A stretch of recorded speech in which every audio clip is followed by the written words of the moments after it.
this video, I'm going to show you how I turn 1K into 10K in less than 7 hours. This is how I did it.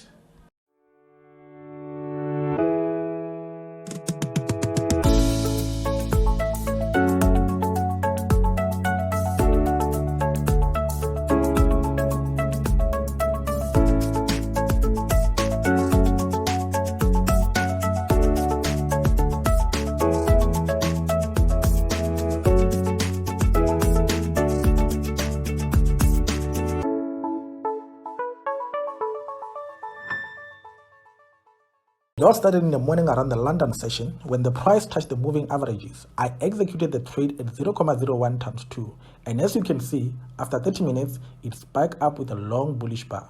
By 10:40, we were already around 2.5 in profit. 10 minutes later, we were around 3.5 in profit. Around midday, we were already above 4K in profit. And I knew at that point that the only thing that's waiting for us is the US session. And that's when I will be able to reach my take profit.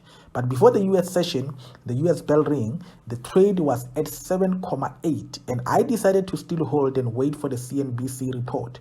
By 10:30, the CNBC report showed that the US30 watch list was mainly in blue, and I knew that I can still hold the trade for some time, and I did hold until about 15:34. Although at this time the US announcement were already negative, I went with the CNBC report. By 15:30, it kept pushing up, and within 4 minutes, we have reached our take profit for the 10,000K from a 1,000K deposit. That is the profit that I got after 7 hours of trading on this particular day. And like I say, we can all trade, but not everybody withdraws. And here is the proof of withdrawal.